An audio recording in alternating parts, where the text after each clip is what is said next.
The Bristol Beaufort Manufacturer Designation Type 152 is a British twin-engined torpedo bomber designed by the Bristol Aeroplane Company and developed from experience gained designing and building the earlier Blenheim light bomber. At least 1,180 Beauforts were built by Bristol and other British manufacturers. The Beaufort came from Bristol's submission to meet Air Ministry specifications MI5, 35 and G20 for 35 for a land-based, twin-engined torpedo bomber and a general reconnaissance aircraft, with a production order following under specification 1036. The Bristol Type 152 was given the name Beaufort after the Duke of Beaufort, whose ancestral home was nearby in Gloucestershire. 320 Beauforts were ordered, initially. Because of their commitment to the Blenheim, Bristol were to build 78 at their Filton factory. With the other 240 to being built by Blackburn, these allocations would be changed later. Although the design looked similar to the Blenheim, it was somewhat larger, with an 46 centimeters increase in wingspan. The fuselage was longer in the nose and taller to accommodate a fourth crew member, and the aircraft was considerably heavier. The larger bomb bay was designed to house a semi-recessed torpedo, or an increased bomb load.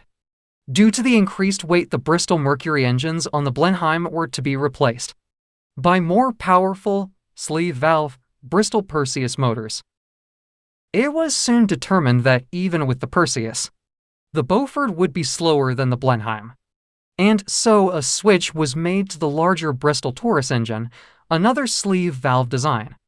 For these engines, Chief Designer Roy Fedden developed special low-drag and ACA cowlings, which exhausted air through vertical slots flanking the notch Ls under the wings. Airflow was controlled by adjustable flaps.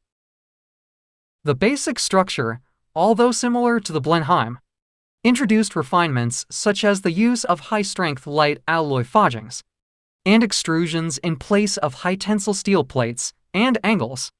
As a result, the structure was lighter than that of the Blenheim. The wing center section was inserted into the center fuselage, and the notch L structure was an integral part of the ribs, to which the main undercarriage was attached. Transport joints were used on the fuselage and wings. This allowed subcontractors to manufacture the Beaufort in easily transportable sections and was to be important when Australian production got underway. A total of 1,013 Taurus-powered Mark Is were produced, and a number of changes were introduced into the line. The original curved Perspex bomb aimer's nose panels were replaced by flat, non-distorting panels from the 10th production aircraft. Successive marks of the Bristol Taurus engine were installed, starting with the Taurus 3. The more reliable Taurus Is were used whenever possible. Initially, Beauforts with the Taurus 2 engines were designated Beaufort Mk2, while those with other Taurus marks continued to be Beaufort Mk.Is. Finally, all Taurus-engined Beauforts became Mk. Is with the introduction of the Pratt and Whitney twin Wasp-powered Beaufort Mk2, the Taurus Mk2s were modified to Mkiia, which later became the Taurus Mk.Vi. All of these versions produced 860 to 900 horsepower. The final marks of Taurus engines used were the more powerful 1,130 horsepower 12 ANSVIS.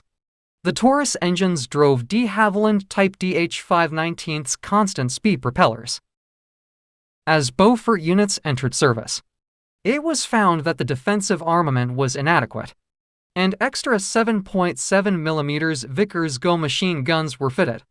2 on a gimbal mounting in the forward nose and single guns on pivots on either beam. A remotely controlled 7.7 mm Browning machine gun was fitted, firing to the rear under the nose. Housed in a clear blown transparency, it was found to be of little use, and most operational units soon discarded them. When it became apparent that the Taurus engines had problems, Planning commenced to re-engine the aircraft with 1,200 horsepower.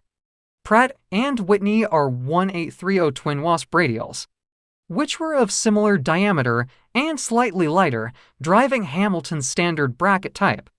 Variable pitch propellers. There was no guaranteed supply of the twin wasp, and production reverted to the Taurus-engined Mark Is after 165 Beaufort Mark IIs had been built, starting with a W244, which first flew in September 1941. Performance with the twin wasps was marginally improved. Maximum speed went up from 271 to 277 miles per hour, and the service ceiling increased from 16,500 to 18,000 feet. Normal range was reduced from 1,600 to 1,450 miles. Although it did see some use as a torpedo bomber, including attacks on the battleships Scharnhorst and Gneisenau while in port in Brest, the Beaufort more often used bombs in European service. In early 1940, 22 Squadron equipped with Wildebeests began to receive Beauforts. The Beaufort was a much faster, heavier aircraft than the biplane, and the crews needed a great deal of training in torpedo dropping, using new techniques required by the Beaufort. The lighter, slower Wildebeest was able to dive then flatten out before launching the torpedo. Beauforts carried to much speed after diving, so it needed a longer, level approach to the torpedo drop. The Beaufort could carry a 2,000-pound bomb, using a purpose-built carrier, on one of its first bombing sorties on the 7th of May 1940. A Beaufort dropped the first British 2,000-pound bomb at a German cruiser anchored off Norderney. The first RAF torpedo attack of the war came on the 11th of September 1940, when 5 aircraft of 22 Squadron attacked a convoy of 3 merchant ships off Ostend in Belgium. One torpedo hit a 6,100-ton ship. 4 days later, the first rover was mounted. A rover was an armed reconnaissance mission carried out against enemy shipping by a small number of aircraft operating independently.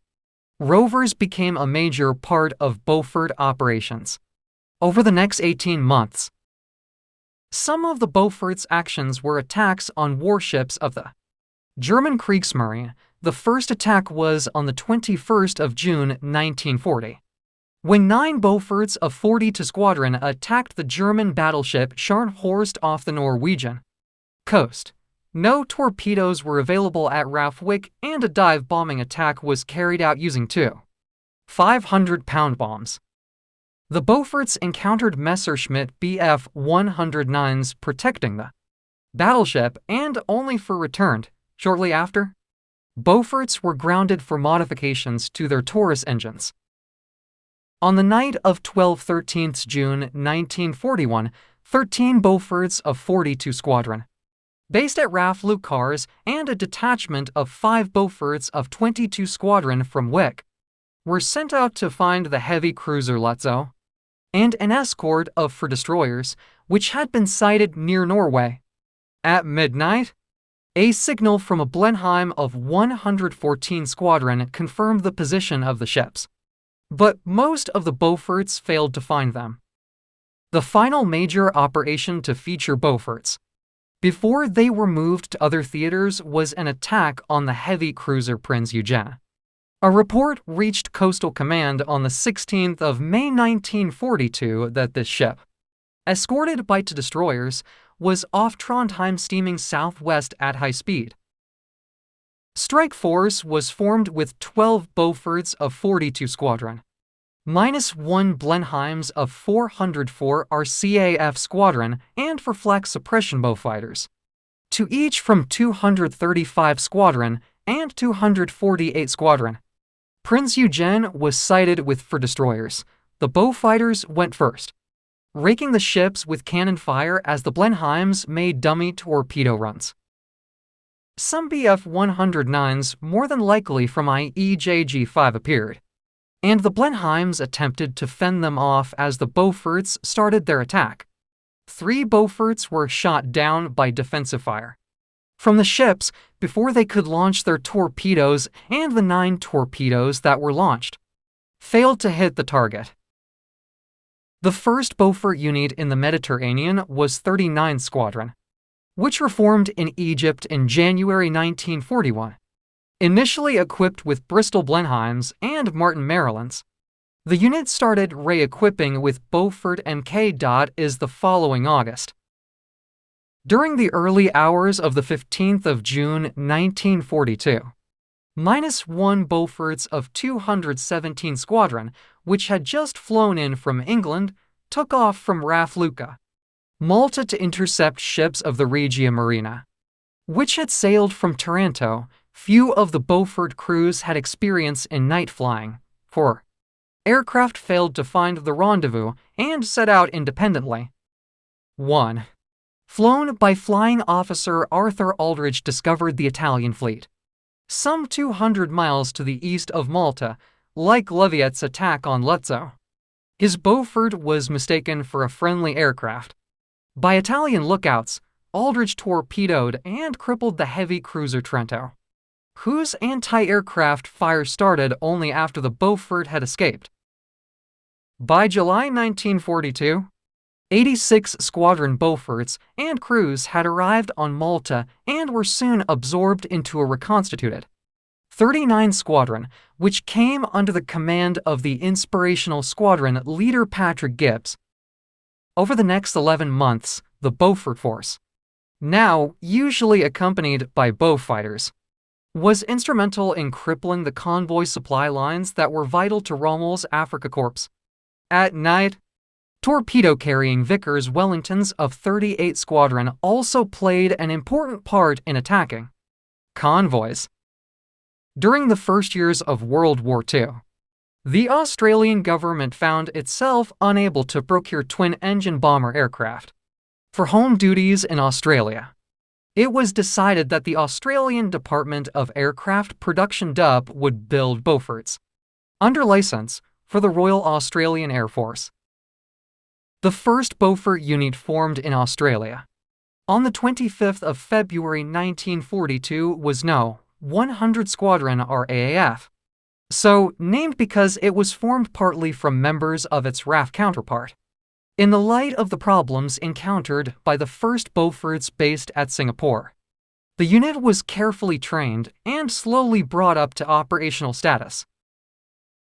Its first operational sorties were carried out on the 25th of June, when a Japanese ship heading towards Lae, New Guinea, was attacked by 5 Beauforts operating from Port Moresby, which resulted in 3 Beauforts hitting the ship with bombs, with 1 Beaufort being damaged by anti-aircraft fire out of 2 Beauforts that carried out a diversionary attack on Lae. 1 failed to return.